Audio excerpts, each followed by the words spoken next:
Obrigado, professor Marcelo. Obrigado. Muito obrigado, reitor.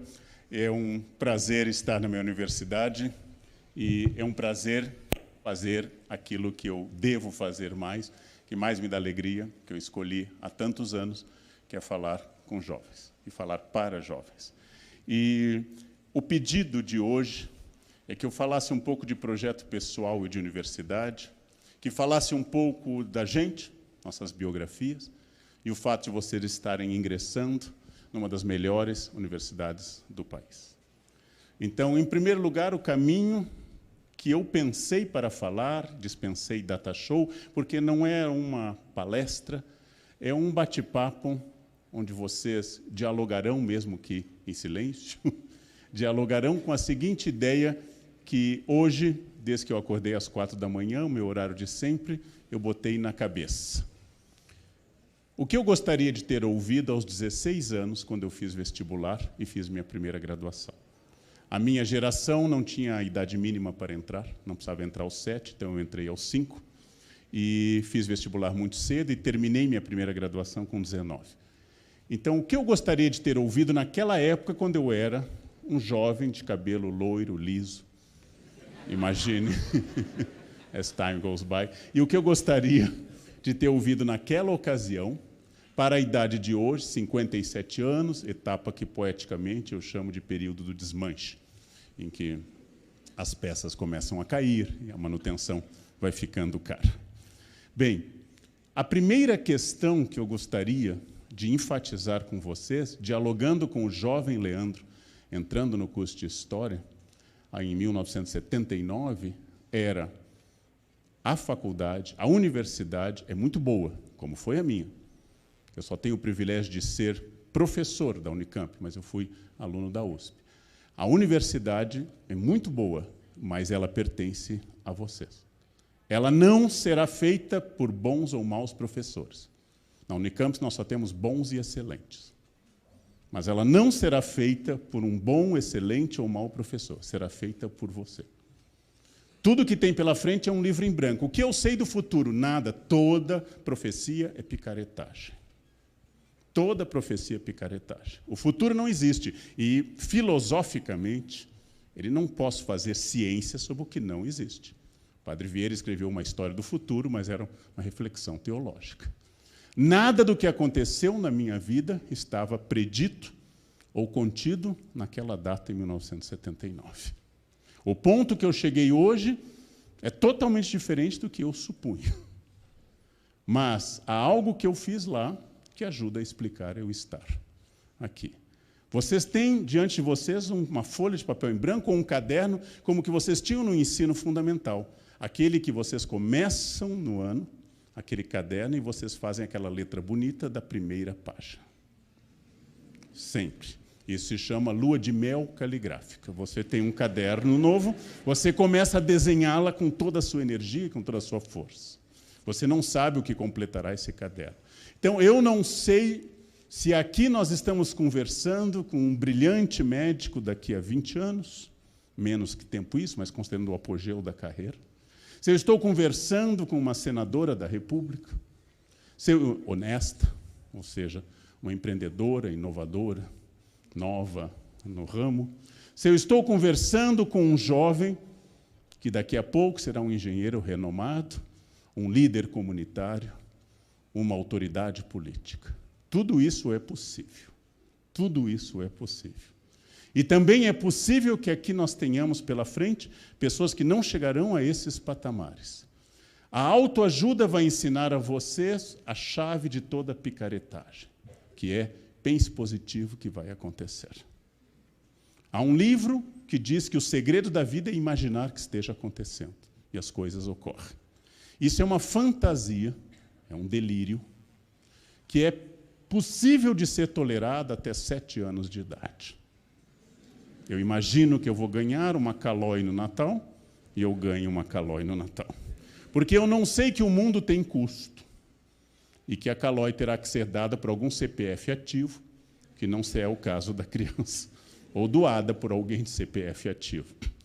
Não existe magia no futuro, não existe Nada que não seja fruto de uma caminhada que é esforço. Esforço que vocês já fizeram porque estão aqui. E não estão fazendo um curso EAD em uma faculdade periférica privada. Há boas faculdades privadas e há péssimas faculdades privadas.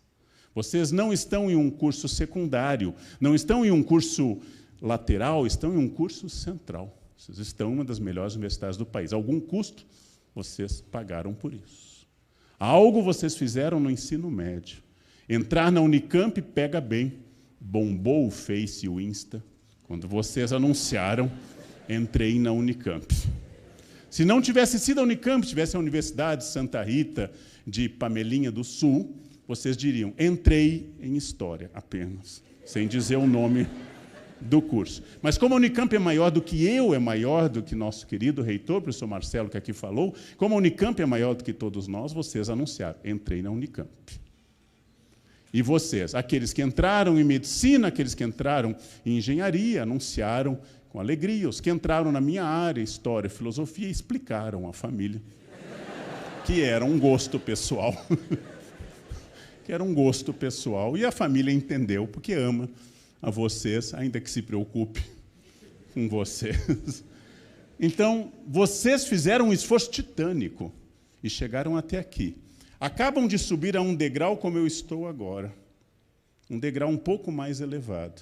Primeiro equívoco para vocês lembrarem: esse é um degrau. Vocês chegaram aqui porque fizeram um esforço. A escada vai ser árdua e os desafios maiores estão ali. Eu dizia há 2 anos a uma turma ingressante em medicina que para entrar na medicina você tem que fazer um esforço extraordinário. Só que muitos estudantes acham que lá entrando, pronto.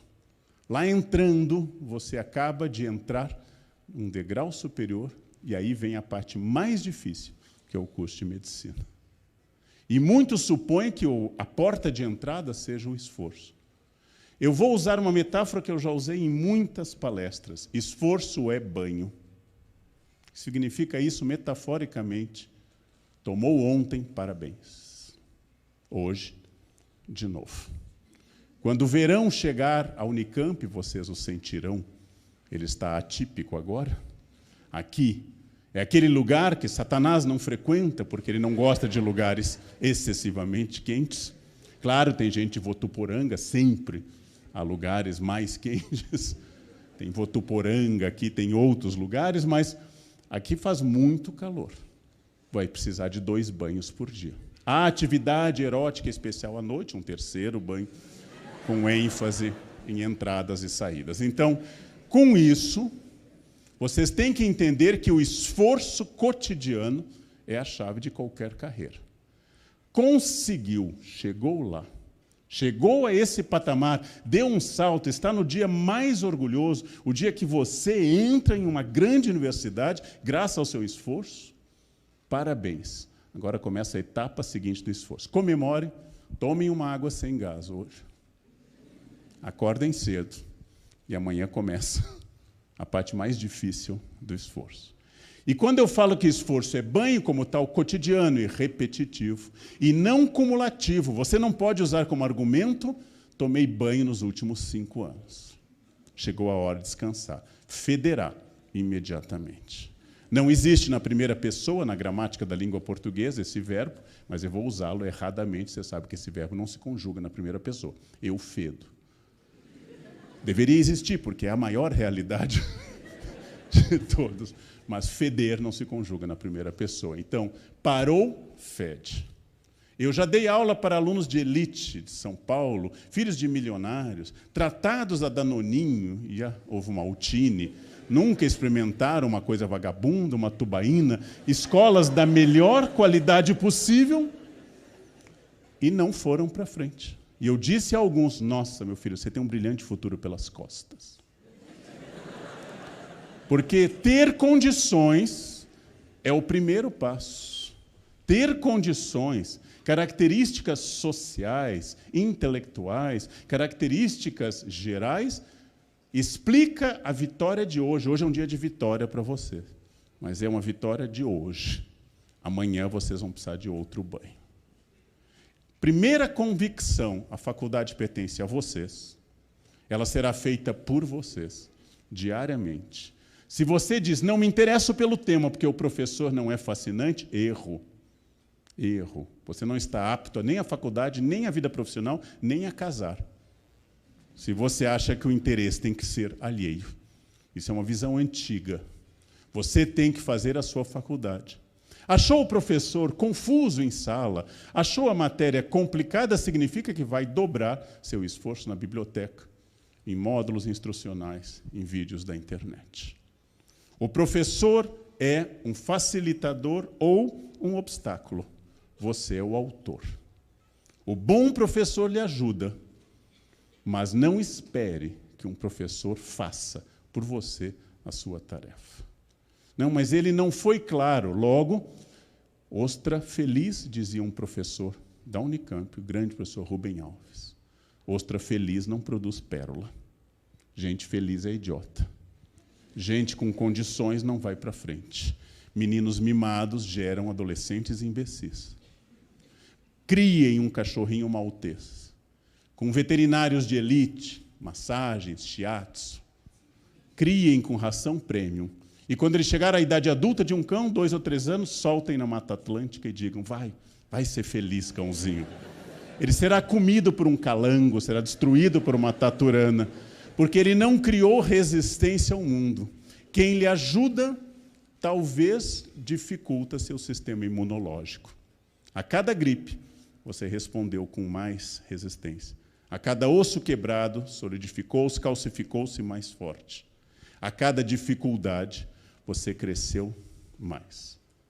A história não é recheada de gênios vindos de elites privilegiadas. A história é recheada de Machado de Assis, negro, neto de escravos, filho de uma lavadora do morro, e que se tornou o maior gênio da prosa da língua portuguesa.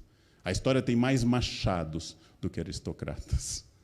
Então, não importa o ponto de onde você saiu. Se você chegou aqui, significa que esse ponto é um estímulo. E vamos sair, então, dessa ideia. O ponto no qual você nasceu, o ponto de onde você veio, a escola que você fez, explica seu passado, do qual o controle é médio. Você não escolheu sua família. Mas o futuro é determinado por escolhas. Escolhas que são de causa e efeito, escolhas de mecânica clássica, de causa e efeito, escolhas newtonianas, não. Mas agora você vai começar a tomar escolhas matematicamente adequadas. Significa que se eu voltar a São Paulo, onde eu tenho compromisso à tarde, em velocidade regular, sem beber, respeitando as placas e dirigindo calmamente, eu aumento minha chance matemática de chegar bem a São Paulo. Se eu tomar um vinho pesado, se eu correr acima de 160 e não respeitar as placas, eu aumento a chance matemática de dar problema. É certeza? Não, porque o mundo não é algo totalmente matemático. Pode ser que eu esteja a 60 por hora, nunca tenha colocado álcool na boca e um caminhoneiro sonolento arremeta seu caminhão sobre mim. Nós perdemos um professor que era diretor do nosso instituto, o IFISH, porque um homem teve ataque cardíaco na outra pista da Anhanguera, da Bandeirantes.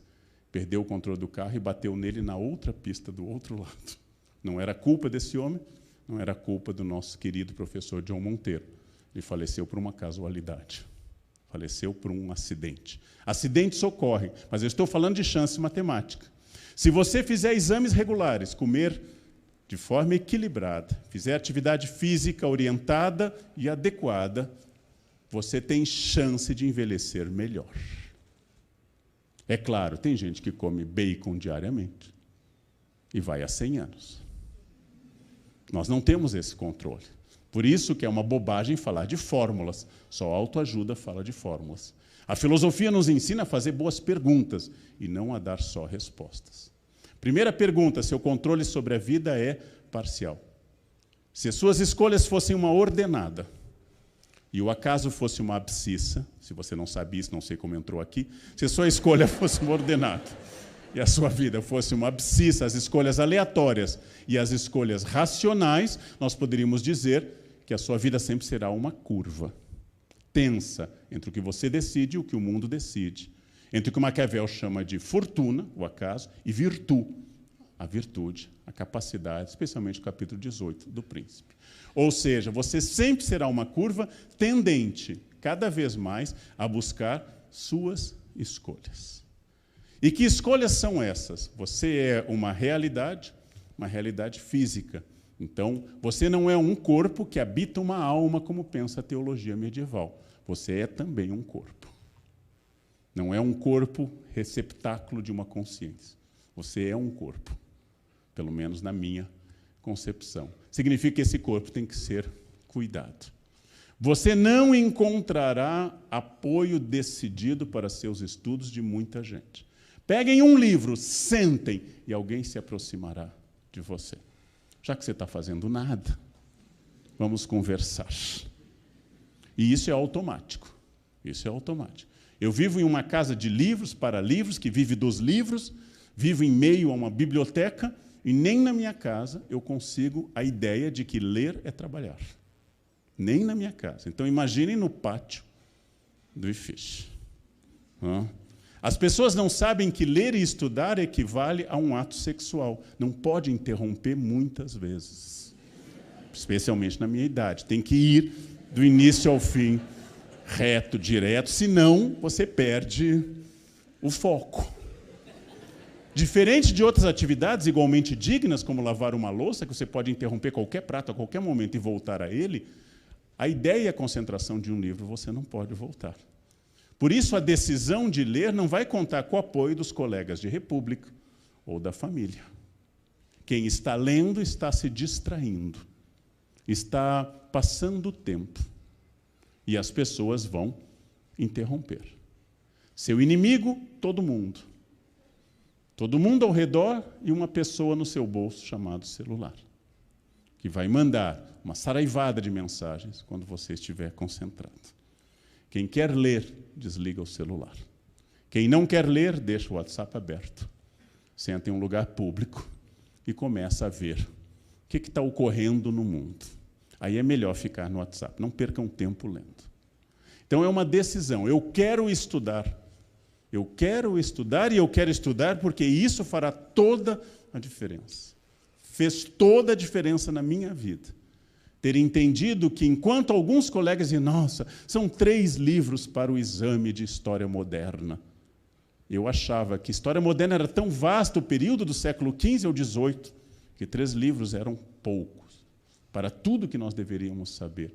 E buscava mais. Não sempre e não todas as vezes, mas buscava mais. Quem faz o suficiente atinge um patamar de excelência suficiente. Quem faz mais atinge um patamar de excelência. Então, o primeiro passo, a faculdade é sua. A Unicamp vai lhe emprestar o bom nome do diploma, que abre portas. A Unicamp vai lhe emprestar grandes e boas bibliotecas, grandes e bons laboratórios, excelentes profissionais, todos doutores, muitos livros docentes, a maioria com conexões com o exterior. A Unicamp é pioneira e enfatiza a pesquisa ainda na graduação. Temos uma feira de iniciação científica que é uma das maiores do Brasil. Na Unicamp se entende que a função de um aluno não é reproduzir o conhecimento, mas estudar como ele é feito. Tornar-se não apenas um atendente, o que já é igualmente digno, mas alguém que entenda o mecanismo que leva alguém a atender. Não apenas alguém que sabe dados de história, de medicina ou de engenharia, mas que entende como eles são produzidos. Esse é o diferencial da Unicamp. É por isso que nós somos uma faculdade de ponta. Absolutamente de ponta. A ênfase na pesquisa. E isso vai criar uma nata, uma seletividade. Bom, maus governos, ouçam o tio. Ouçam o tio. Maus governos são como herpes. Voltam sistematicamente. Também não devem ser o foco desse momento. Você sempre terá consciência política, é justo e lícito, é previsto na Constituição como direito o protesto. E sempre devemos protestar contra algum valor fundamental de atacar a liberdade seja feito. Mas lembrem-se, quando eu comecei minha faculdade, nós vivíamos ainda a ditadura militar. E na ditadura militar, era certo que um governo que torturava, que no caso já não existia mais a AI-5, que se extinguiu em 79, esse era um governo que tinha que ser superado. Mas o meu projeto de faculdade não terminaria com o governo Figueiredo em 1985. Mesmo assim, fomos às ruas, diretas já, pela emenda Dante de Oliveira, fizemos pressão política. A emenda foi derrotada, veio a resposta a toda a pressão política da sociedade brasileira em 1983 a 85, e a resposta foi José Sarney. 5 anos intermináveis. Corrupção, crise econômica, inflação disparada, 83% de inflação ao mês, no último mês do governo Sarney. Então houve pressão, temos que votar para presidente, um presidente eleito pelo voto direto vai mudar o país, e houve isso. E a resposta à pressão democrática foi a eleição de Fernando Collor de Mello. Minha avó dizia à minha tia que reclamava do marido, fica com ele, porque ele ronca, o próximo pode bater, fica com o que ronca. Não, o próximo pode ser violento.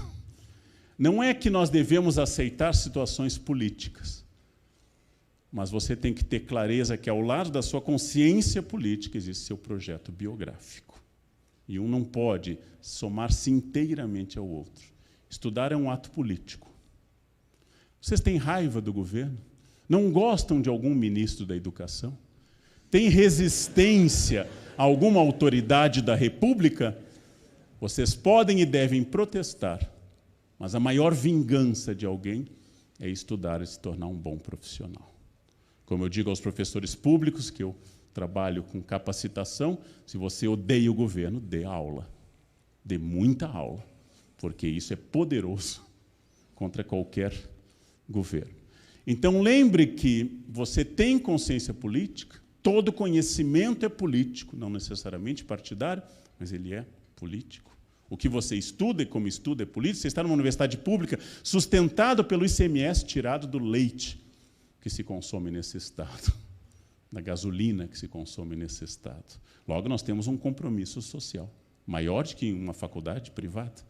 Nós dependemos e somos pagos pelo dinheiro de trabalhadores, produtores, industriais, camponeses, que separam um imposto altíssimo de ICMS, do qual uma parte pequena é separada entre as universidades públicas paulistas. Então, nós temos um compromisso. Se eu não estudar na faculdade privada, eu prejudico o meu projeto.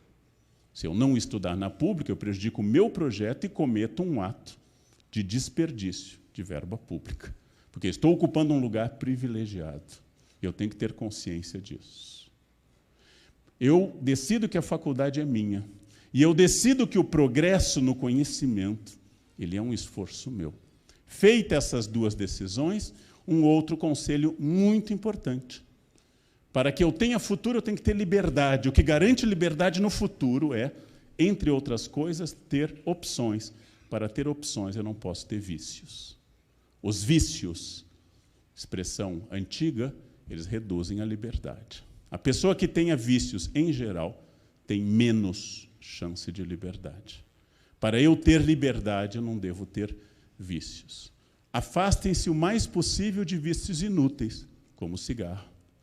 Afastem-se de drogas.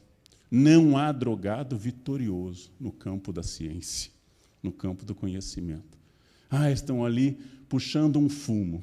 Vamos aguardar 20 anos. E vamos ver o que gerou aquilo. Não é uma campanha moral, ela é prática. Estou dizendo para vocês serem ousados. Não tenham filhos antes do fim da graduação. Se alguém não sabe como fazer, não faça nada. É a melhor maneira. Depois tenham 15 se desejarem, mas filho é para sempre. Está com vontade de cuidar de alguém? Compra. Um canário, uma calopsita, um animalzinho, tartarugas, peixinhos dourados, duram até 15 anos. Pombas bem tratadas podem durar 30 anos em cativeiro. Compre. É mais prático. Depois, com uma vida estável, você pensa em constituir família ou não, de acordo com o seu projeto. Não tenham filhos agora, porque filhos, saibam, demandam uma energia e uma carga que vai atrapalhar o projeto imediato de formação. Não tenham filhos agora. É melhor tê-los depois. Segundo lugar, é importante, ao se afastar de vícios, não por moralismo, não porque isso é religioso, a religião pode ser um vício também, mas no momento que você evita excesso de álcool, drogas, Netflix e todas essas coisas. Como é que eu sei que é um vício? É quando você passa a se dizer só mais esse episódio. Daí eu desligo, não vou ver toda a temporada. E daí, isso é sexta-feira. Segunda de madrugada, você está na 8ª temporada, vendo seguido. Evitem tudo que retire sua liberdade. Vejam se vocês não estão acessando o celular de forma automática. Como reflexo condicionado, como estudou o Dr. Pavlov na Rússia, como algo que você faz sem pensar. Sejam senhores de si. Sejam senhores da sua própria liberdade. Só uma pessoa adulta e madura vai dizer o que tantas vezes eu disse durante a minha graduação e pós no Brasil e no exterior. Mas está todo mundo usando cocaína. E é por isso que eu não vou usar, porque eu não sou todo mundo. Eu não sou todo mundo. O meu projeto, o todo mundo é um péssimo argumento. Me dizem isso nas lojas, compre essa calça, está todo mundo comprando. Ora, o gosto médio é horrível. Se está todo mundo comprando, deve ser um terror. Quem mais vende música no Brasil não é a maior cantora do Brasil. Quem mais vende livros não é o maior literato brasileiro. Todo mundo é um péssimo argumento. Ah, mas você vai ficar de fora. Que bom. Que bom ficar de fora disto. Prefiro ser um vitorioso com futuro do que um integrado socialmente sem futuro. E essa é uma decisão mesmo. Mas não é uma questão moral, é uma questão absolutamente médica, biológica e filosófica. Ah, mas essa é uma sociedade que não permite maconha, mas libera fantaúva. Sim, sim. Tem drogas lícitas e drogas ilícitas. Bem, você vai fazer escolhas. Não é uma escolha moral, é uma escolha estratégica. O que é estratégia? Palavra grega, militar, strato águas, mirar no final da guerra e não no desenrolar dela apenas. Para isso, o estratego grego deslocava os arqueiros, a cavalaria ou a infantaria para os pontos, elaborava um roteiro de fuga e pensava em que momento atacar ou retroceder. O que é estratégia? Avançar ou retroceder de acordo com o seu objetivo final. O que é a pessoa não estratégica? Ela vive naquele momento. Ela vive naquele momento. Antecipem-se.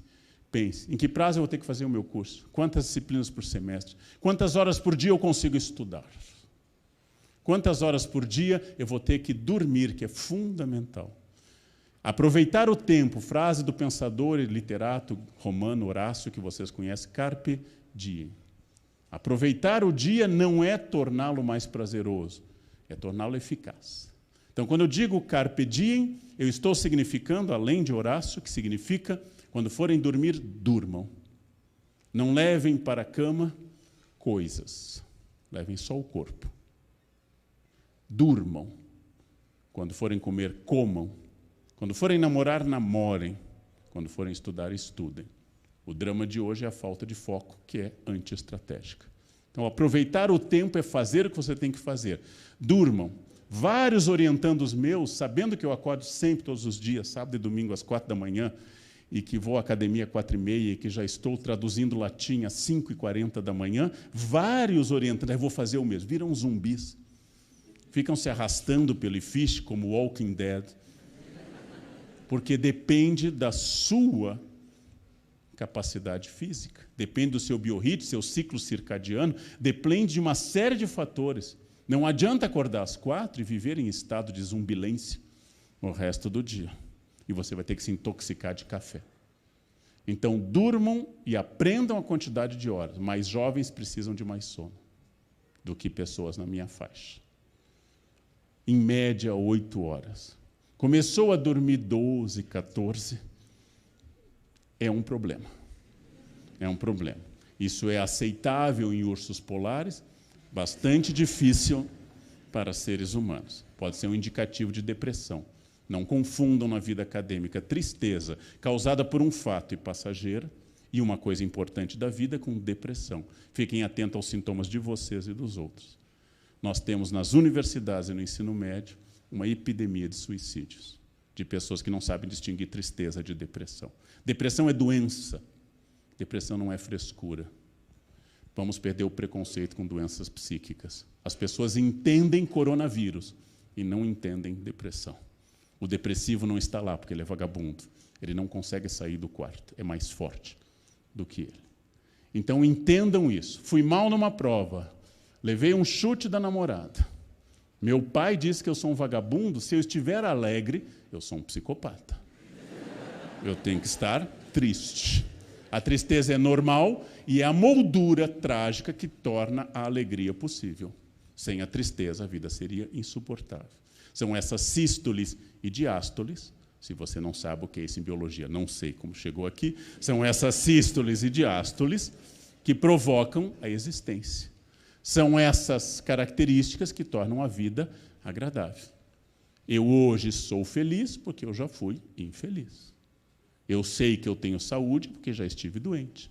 Eu amo as pessoas intensamente da minha família porque eu já perdi pessoas da minha família. E no momento que você adquire o luto, você redobra o amor por aqueles que ainda estão.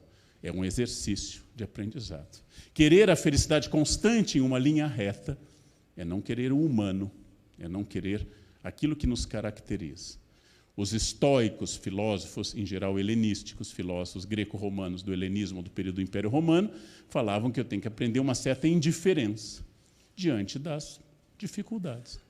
Um deles, Epicteto, dizia o seguinte: falaram mal de você, você está triste? Disseram algo que você não gostou, você está triste? Alegre-se, porque essa pessoa só sabe isso. Imagina se soubesse tudo. Ela só sabe isso, que bom. Ah, eu vi você traindo sua mulher. Ainda bem que ela só sabe dessa traição. Porque se ela soubesse mais, ela falaria. Ela falaria. Então, os outros não podem ser seu guia. Ainda que você seja, Aristóteles diz, um zoon politikon, um animal político. Mas os outros não podem ser sua referência. Porque se sua turma amá-lo e amá-la, ou se sua turma odiá-lo ou odiá-la, a sua carreira continua a mesma. Eu era o mais popular da escola. Isso não vai facilitar seu domínio de resistência de materiais em engenharia. Ninguém conversava comigo, talvez tenha facilitado seu estudo. Você não foi a muitas festas, você era meio nerdzinho, e usando a frase de um pensador do empreendedorismo, Steve Jobs, respeite os nerds da sala, porque você vai trabalhar para um. Então, respeite. Você não trabalhará para o maconheiro da sala. Você trabalhará para o CDF. Você trabalhará para todo aquele que tiver essa convicção de Wolverine, garra. Garra de adamantium. São esses que sobreviverão.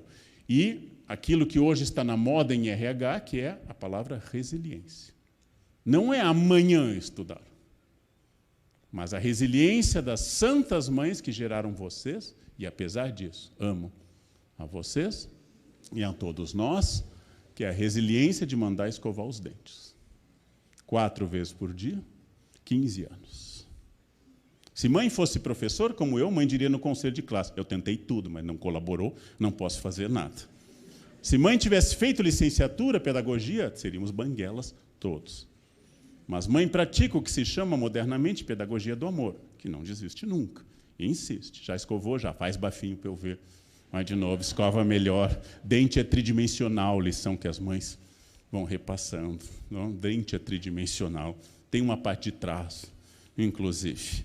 E sua mãe disse, e você continuou lá como dragão de Game of Thrones, com aquele bafo medonho, até que você namora pela primeira vez, aos 14, 15, estou conservador, hoje amanheci conservador.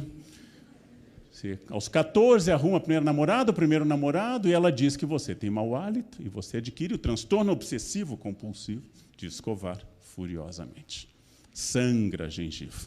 Parece escorbuto, ausência de vitamina C, para quem não estudou. Bem, o que sua mãe tentou em 15 anos e não conseguiu? Uma baranguinha, uma quenga, disse uma vez, e você adquiriu o aprendizado.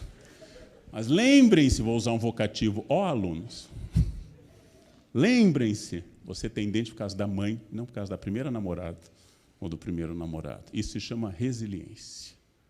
Então, não vai vencer aqui na vida quem decidir que agora que entrou esse mês vai estudar 8 horas por dia, porque isso não vai durar. Cuidado para não fazer o que fazem os corredores da Maratona de São Silvestre. É dada a largada e os amadores disparam. a mais de 20 km por hora, em passadas largas e decisivas, voo de galinha.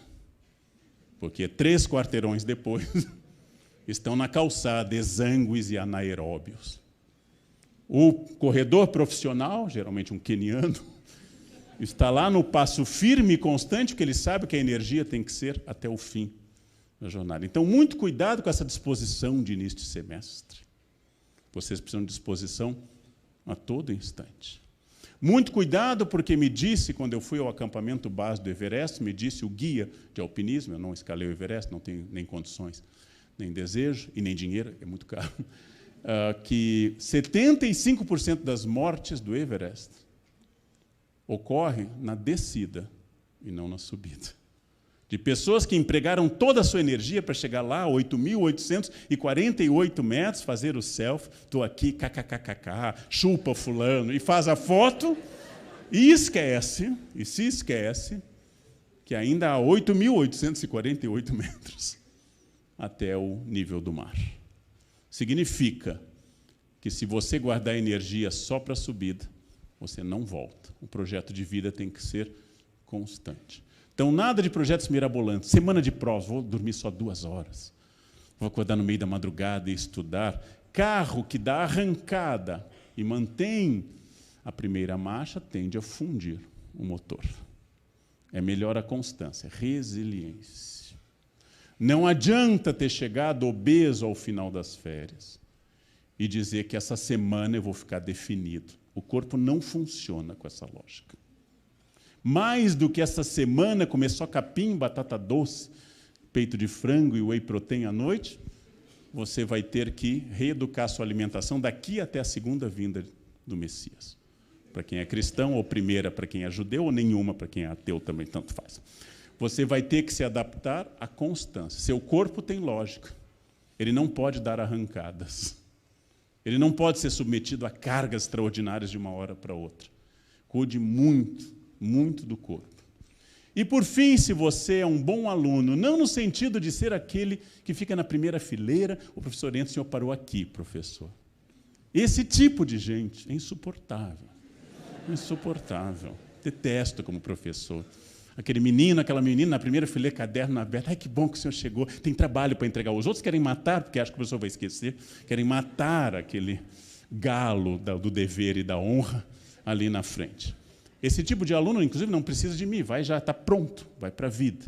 Ou quando você escreve um quadro ainda com giz, que tem ainda em várias salas, escreve com giz, escreve, cansa, chega ao final e alguém, terminei junto com o senhor. Morra, desgraçado, eu quero respirar, quero tomar uma água. Ele termina junto com você. O que eu faço agora? Se suicida, mete o dedo na traqueia, né? Faça alguma coisa assim. Não. Eu preciso não ser o bom aluno para o professor. Eu preciso ser o bom aluno para o meu projeto pessoal. E o professor pode ser um facilitador ou não. Se for, parabéns, tive grandes mestres na minha vida. Se não for, é outro aprendizado. Gente difícil, ensinam os budistas, queima karma. Na universidade, eu tenho que praticar a principal virtude da vida em uma sociedade democrática de direito, que é a tolerância. Tolerância ativa. Não a tolerância passiva, que é eu aceito que você seja diferente, desde que não se aproxime de mim. A universidade é o espaço da diversidade. Se é crime e um atentado à razão e nos campos religiosos um pecado, na universidade é ainda mais grave o exercício do racismo. O racismo é um crime. Inciso 42, artigo 5º da Constituição de outubro de 88. Inafiançável e imprescritível. Mas não é apenas crime, é um atentado à inteligência, porque como a ciência não sustenta nenhum pronunciamento racista, e não há nenhuma base para eu imaginar que a capacidade possa estar na presença ou na ausência de melanina, enunciar esse tipo de coisa é sinal de um cérebro muito limitado. Muito limitado. E, por fim, segundo as religiões, é pecado. Logo, por crime, por imbecilidade e por pecado, evitem qualquer pensamento racista. Todos nós temos preconceito, porque fomos formados em uma sociedade preconceituosa. Todos nós fomos formados com ideias. Aqui na porta do banheiro do IFISH, hoje, em frente à minha sala, tem um cartaz, já antigo, desde o ano passado, dizendo que o uso do banheiro é de acordo com a sua identidade de gênero. Ou seja, se você acha que aquele é o seu banheiro, ele será o seu banheiro, já que entre a conformação biológica e a identidade de gênero, nem sempre existe um casamento perfeito. Essa é uma medida interessante. Mas eu fui há pouco a um restaurante em São Paulo, onde na porta do banheiro, na porta de um banheiro havia escrita a palavra blá. E do banheiro ao lado, blá, blá, blá, blá, blá, blá, blá. E ninguém se confundia sobre qual era o masculino e o feminino. É uma porta misógina, o defeito de imaginar que as mulheres são inferiores, ou falam mal mais, ou são desequilibradas e assim por diante. Isso na porta de um restaurante de São Paulo, de uma cidade que deveria, porque formada pela diversidade, deveria cultivar a defesa da diversidade. Disse uma vez a um aluno, e eu me dava ao trabalho de explicar essas coisas, porque jovens têm direito a ter esse tipo de dúvida. Um aluno recém-ingresso na Unicamp disse, nossa, professor, parece que todo mundo é homossexual, parece que todo mundo... Eu disse, bom, você aparentemente é hétero, claro, há tempo ainda pela frente, mas aparentemente você é hétero. Se todo mundo é homossexual, comemore, porque por falta de escolha, as mulheres ficarão com você. Por eliminação da concorrência, você será gostoso. Então, nossa, mas todo mundo lá parece que é homossexual. Que bom, se você não é. Se é, parabéns. A Unicamp é o seu campo. Se você não é, parabéns, você é Adão. Eva escolhe Adão, porque Adão ou Chita, não tem escolha no paraíso. É ela ou Chita. Ou um leão, ou uma girafa, mas é ela ali. Então, a diferença tem que ser defendida. O mundo é feito pela diferença. Grandes gênios da história foram ateus, o filósofo Demócrito. Outros gênios foram completamente religiosos, o físico Newton. Grandes gênios da história foram homossexuais, Schubert, Leonardo da Vinci, Michelangelo. Outros foram heterossexuais, Hemingway, Monet e assim por diante. Não há nenhuma associação entre o seu orifício preferido e a sua capacidade intelectual. Há imbecis em todos os campos e há gênios em todos os campos. Mas se você está muito preocupado com o que o seu vizinho está fazendo com sua orientação sexual, isso fala muito mais de você do que dele. Velha tese freudiana. Se Pedro fala de Paulo, Pedro fala mais de Pedro do que de Paulo. Se eu estou preocupado, será que ela gosta de homem? Será que ela gosta de mulher? Não sei, será? Cuidado. Cuidado com isso. Você tem que aprender a diversidade. Em qual campo? Em todos os campos que forem éticos. Ou seja, orientação sexual. Mas em nenhum campo que não for ético. Eu não posso dizer, fulano é pedófilo, mas é o jeito dele, a gente tem que entender. Não, isso é crime, isso é hediondo. A prática da pedofilia é um crime medonho. Ah, fulano é racista, mas ele foi criado assim. Não, isso é crime. Eu não posso ser tolerante com o crime. Não posso ter. Ele bate em mulher, mas ele foi criado assim, que seja isolado em uma ilha. Se ele não pode se adaptar a uma vida de respeito à diferença. Respeito à diferença de sexo biológico, de orientação sexual e de identidade de gênero. Respeito à variedade infinita de melanina, cabelos, olhos, etc. Respeito às origens sociais para não praticar a demofobia, o horror à pobreza ou o preconceito linguístico, que sempre deve ser estudada a língua, nunca um instrumento de poder. Respeito à diferença. E por que o respeito? Porque é graças a isso que nós convivemos em sociedade. Eu já usei essa metáfora em uma palestra, já gravei, alguns já devem ter ouvido. Eu entendi que nós somos diversos, que nós somos muitos, que nós temos que trabalhar com a ideia de diversidade, quando eu finalmente compreendi na vida adulta que havia seres humanos que gostavam de coentro. Apesar de eu nunca ter entendido o amor a essa erva demoníaca. Havia pais de família que compravam e davam para os próprios filhos coentro na comida. A moqueca capixaba é feita por 4 quilos de coentro, um pequeno pedaço de peixe, para não estragar o gosto do coentro, que é a base. Na Tailândia me serviram um quindim temperado com um galho de coentro por cima. E uma pessoa gostar de coentro não a torna menos. Eu tenho que repetir isso diariamente. Quem gosta de coentro, no fundo, é humano. É uma boa pessoa, é um cidadão. Eu tive que entender que há os que gostam de coentro. Eu tive que entender que há os que torcem pelo Palmeiras. Eu tive que entender isso ao longo da minha vida e aceitar como pessoas íntegras e totais. Nessa diferença, nós temos que praticar a total tolerância ativa. O que é a intolerância? Geralmente crime. O que é a tolerância passiva? Não me importa que você seja lésbica, desde que não sente do meu lado. Isso é o intolerante democrático. Esse também é abominável. Mas a tolerância ativa é que bom que você é diferente. Que bom que nessa sala há católicos, há islâmicos, há testemunhas de Jeová, neopentecostais, ateus, ritos afro-brasileiros. Que bom. Porque isso significa que eu tenho que ser muito consciente das minhas crenças, porque elas são desafiadas diariamente pela realidade das crenças alheias. E se Deus, eu acredito que Ele exista, não destruiu aquela pessoa por ter uma fé distinta, Ele também não me encarregou de ser o seu arauto. Então, é preciso conviver com a diferença, é preciso conviver e conviver bem com essa diferença. As pessoas são distintas esteticamente, são distintas em vários outros sentidos. E a universidade é um campo de exercício para isso. Quer dizer que é fácil? Não. Eu escrevo sobre preconceito, estou escrevendo um livro sobre isso para a Companhia das Letras. E identifico que a minha formação não foi baseada nesses princípios. A minha escola não era uma escola que combatia o preconceito. Pelo contrário. Os carnavais tinham marchinhas ou homofóbicas, ou misóginas, ou racistas. Racistas como o teu cabelo não nega mulata, porque és mulata na cor, mas como a cor não pega mulata, mulata eu quero o teu amor. Ou homofóbicas, olha a cabeleira do Zezé, será que ele é? Será que ele é? E a plateia gritava o que ele seria. Ou Maria, sapatão, sapatão, sapatão, de dia é Maria, de noite é João, e a gente dançava isso.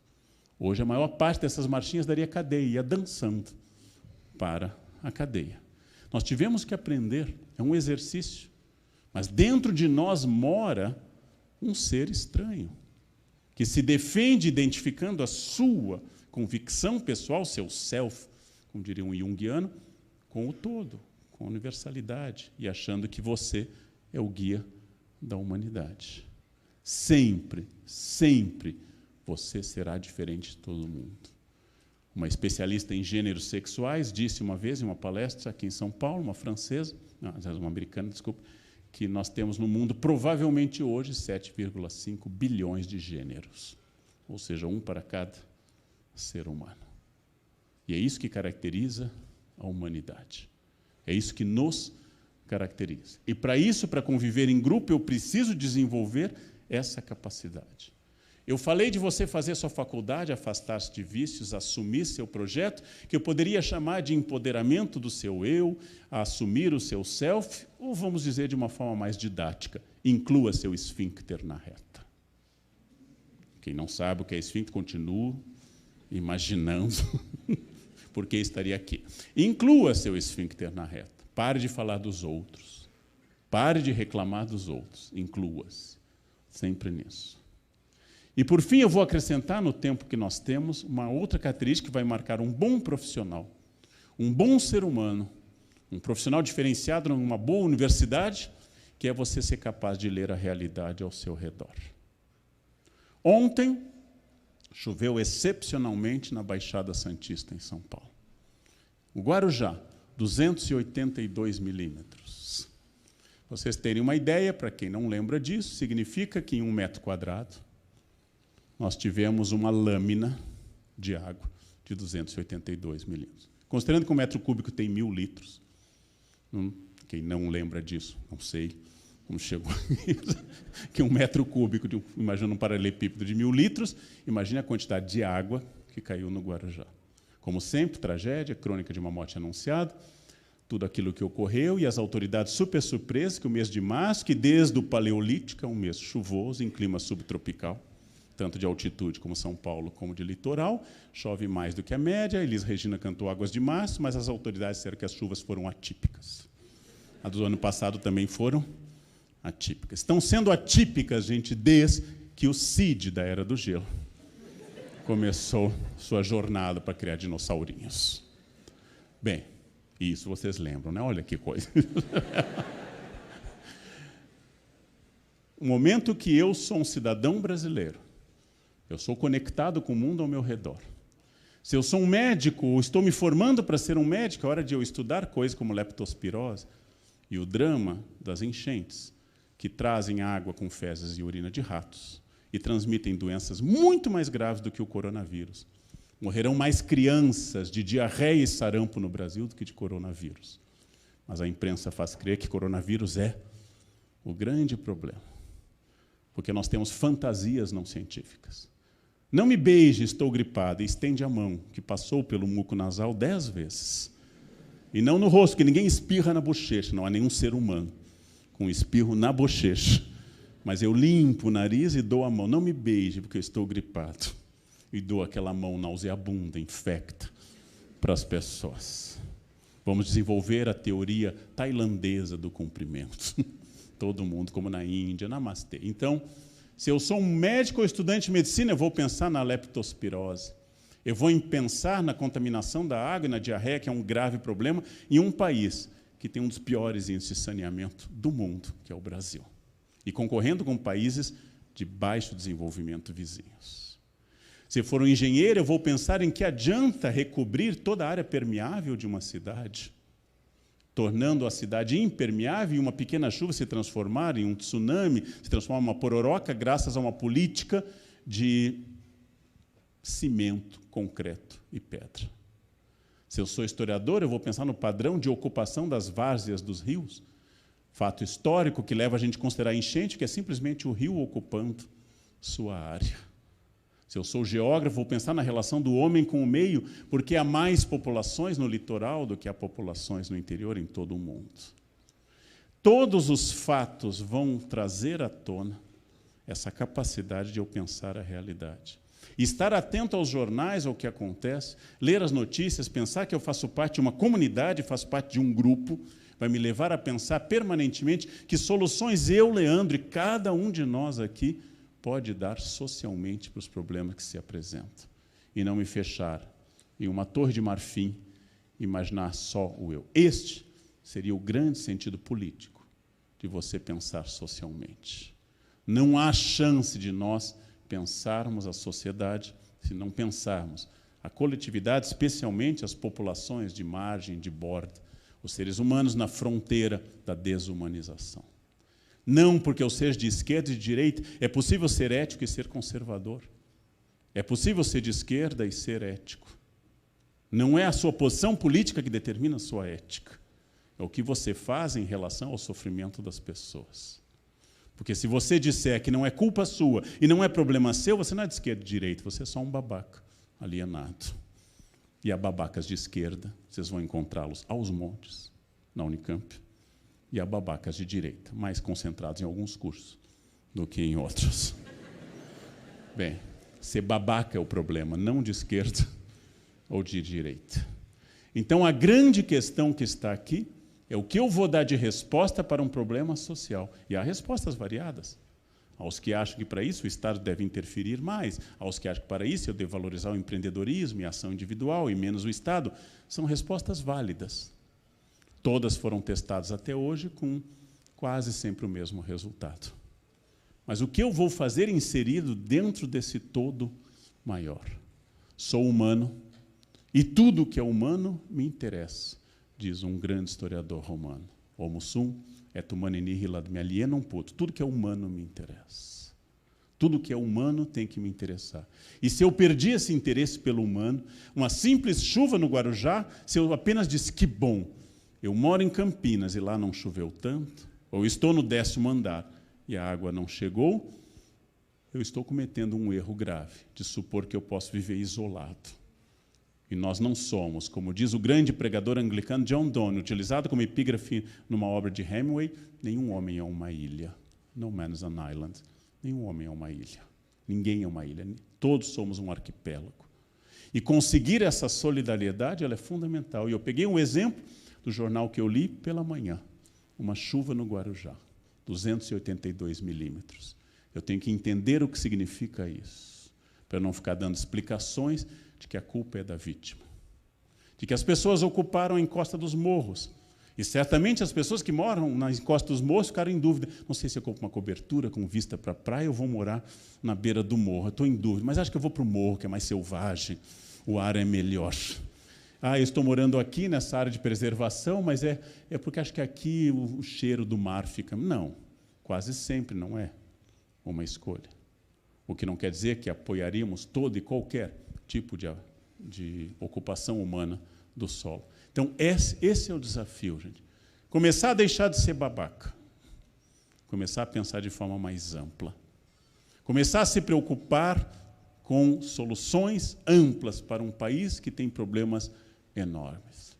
E vocês são privilegiados. Hoje vocês ingressam em uma aristocracia, do grego aristoi, kratos, o poder dos melhores. Hoje vocês ingressam numa aristocracia extraordinária. Vocês são alunos da Unicamp. Tem um imenso privilégio. Privilégio que vocês obtiveram por meritocracia. Privilégio que vocês obtiveram por esforço de vocês.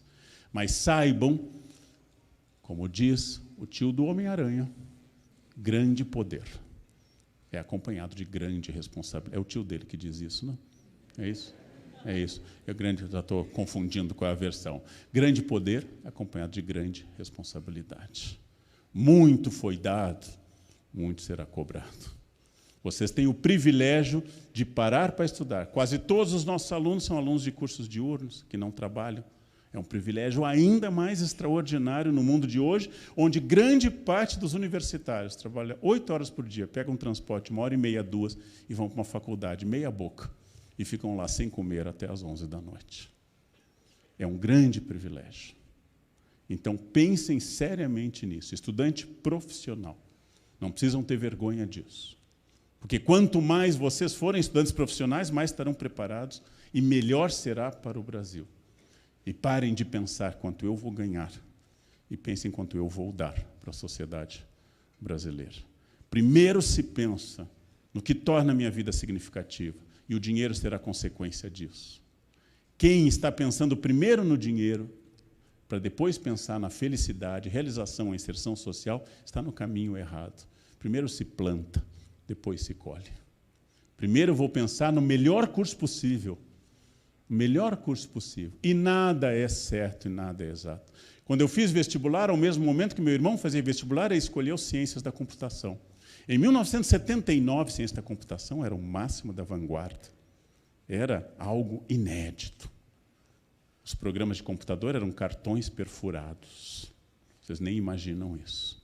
Era o máximo da vanguarda. E minha mãe olhou minha opção, fazer História e Filosofia, e dizia, você vai passar fome. Bom, não passei, deveria passar um pouco mais. Eu estou um pouco acima do peso, deveria passar um pouco mais. E meu irmão, como minha mãe disse, informática era o futuro, e ela tinha razão. E era tanto o futuro, e foi tão extraordinária a informática, que tudo que meu irmão estudou na graduação, no mestrado e no doutorado, alguém de 16 anos hoje faz igual, só que mais barato. Eu nunca fiquei desempregado. E ele, apesar de todo o esforço, ficou várias vezes desempregado, porque, de fato, a informática foi o futuro de todo mundo. Absolutamente de todo mundo. Então, o futuro é absolutamente incerto. O futuro pode ser brilhante ou não, de acordo com uma série de fatores. Mas ponham na cabeça agora que Leandro sabe algumas coisas e não sabe outras. Que eu li algumas coisas, não li outras. Viajei por uns lugares, não conheço outros. Eu tenho experiências diferentes de vocês. Logo, eu não sou a verdade. Não tenham gurus. Não sigam gurus. Não sejam um minion do malvado favorito. Não sigam alguém. Observem tudo o que eu disse agora. Isso que o Leandro disse é ótimo, eu posso aplicar a partir de hoje. Ou isso que o Leandro disse, eu tenho que adaptar, ele não me conhece o que é verdade. Ou isso que o Leandro disse é uma bobagem total, eu vou ignorar também. Você começou a pensar. Comecem a pensar. Não tenham gurus, não sigam a ninguém cegamente. Afastem-se de vícios, respeitem a diversidade, usem protetor solar, especialmente em Campinas. Evitem perder tempo com bobagens. Foquem no que vocês querem e pensem nesse país gigantesco de 8,5 milhões de quilômetros quadrados. Uma população bastante equilibrada por tamanho do território, de mais de 210 milhões de habitantes. Esse país, um pouco laboratório mundial de etnias, o que eu posso fazer inserido aqui? É aqui que eu estou, nesse momento, aqui e agora. E esse momento, em filosofia hic et nunc, esse momento de aqui e agora, é o momento que eu vou atuar, não depois. Com resiliência, amanhã tudo de novo, e no dia seguinte, tudo de novo. E daqui a 4 ou 5 anos, dependendo do curso, que vocês pensem nesse dia dizendo, mais uma escada. Aquele dia eu subi a escada do vestibular. O Leandro e o reitor falaram naquele dia. Eu não estarei aqui, professor Marcelo, não sei se estará na reitoria, naquele dia, mais uma escada. Agora, uma nova escada de 4 ou 5 anos. E aí chegou a hora de uma pós. Aí chegou a hora de pensar em ir para o exterior também. Já fala inglês, chegou a hora de estudar outra língua. Qual a primeira língua a estudar? Português. Meu conselho a todos. Falem a sua língua. Aprendeu a sua? Ótimo, inglês. Mas eu não gosto, às vezes, morra, continua sendo uma língua mundial. Mas eu vou ter sotaque, não é para ser espião em Manhattan, é para estudar. Você não vai se dissolver em Manhattan. Então, aprendeu inglês e português? Básico, gente, básico. Mais de 40% das profissões atuais, mais quase a metade, será completamente extinta daqui a 30 anos. Quem vai sobreviver não é a força física, não é o capital, mas é a inteligência. A inteligência é o seu futuro. Vai mudar continuamente a técnica, vai mudar tudo. E lá, daqui a 4 anos, ou 5, quando vocês estiverem com o iPhone 18, vendo PlayStation 35, vocês pensarão, e agora? O próximo passo, o novo banho, nova pós. Estudar em outra instituição ajuda, apesar de termos excelentes pós na Unicamp. A Unicamp é uma instituição que tem muita pós-graduação, mas variar, ir para o exterior, aprender outra língua, e depois que se empregarem e chegar a hora de constituir, se quiserem, se for o projeto de vocês, família, um outro projeto, e continuar estudando para sempre, sem parar, degrau por degrau. Vitória é horizonte, Vitória não é um lugar, não se acomodem nunca.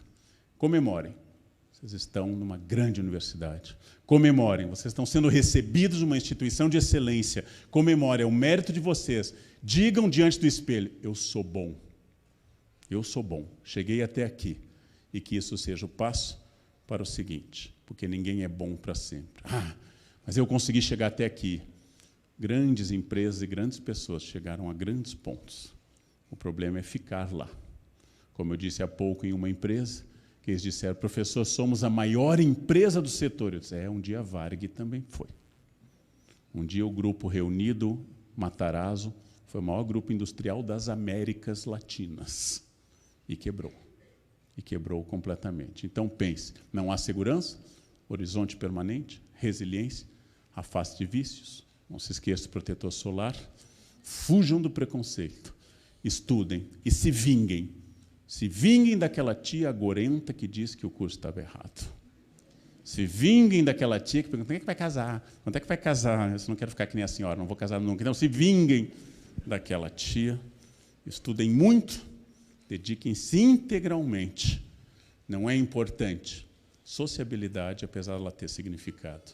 É importante o aprendizado social, isso sim, político e de conteúdo cognitivo que a universidade pode dar. Vai começar uma aventura de 4 anos. Quero que ela seja extraordinária, mas que seja apenas mais uma, que vocês tenham ainda outras mais extraordinárias.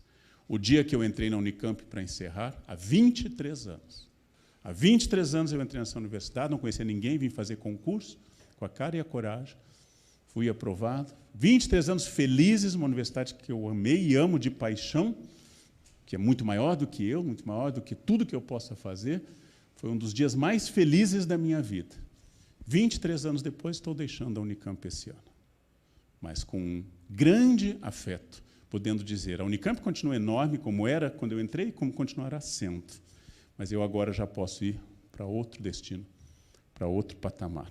E gostaria de ir em busca desses novos objetivos, estou começando, inclusive, carreira internacional nesse momento, para que ele se torne, daqui a 10 ou 15 anos, que eu possa dizer, não é mais Harvard, não é mais Oxford, eu posso, tem ainda Marte, tem Vênus, tem Star Trek, tem Star Wars, um dia a gente vai vencer o Império. Não sei. Não sei se nós venceremos o Império, mas é legal continuar tentando. Todo presidente morrerá. E vocês, jovens, sobreviverão. Sorria quando olhar um pronunciamento de qualquer político pensando, eu sou mais jovem, você morrerá antes e eu vou sobreviver. Com sorte, urinarei no seu túmulo, como diziam os antigos. Não foque nisso. Foque na sua carreira, sem perder senso político. Sejam grandes, porque a universidade é enorme. Vocês acabam de entrar em uma maratona privilegiada com os melhores atletas do mundo. Não corram na frente, nem sentem na calçada. Corram num ritmo bom e constante. Vençam, sejam muito felizes e se vinguem vencendo. Que essa é a maior vingança. A felicidade é um tapa na cara de todas as pessoas mal resolvidas, mal amadas e que ficam criticando a todo instante. Sejam felizes, que vocês estarão vingados plenamente. Muito obrigado, gente, pela atenção de vocês. Obrigado.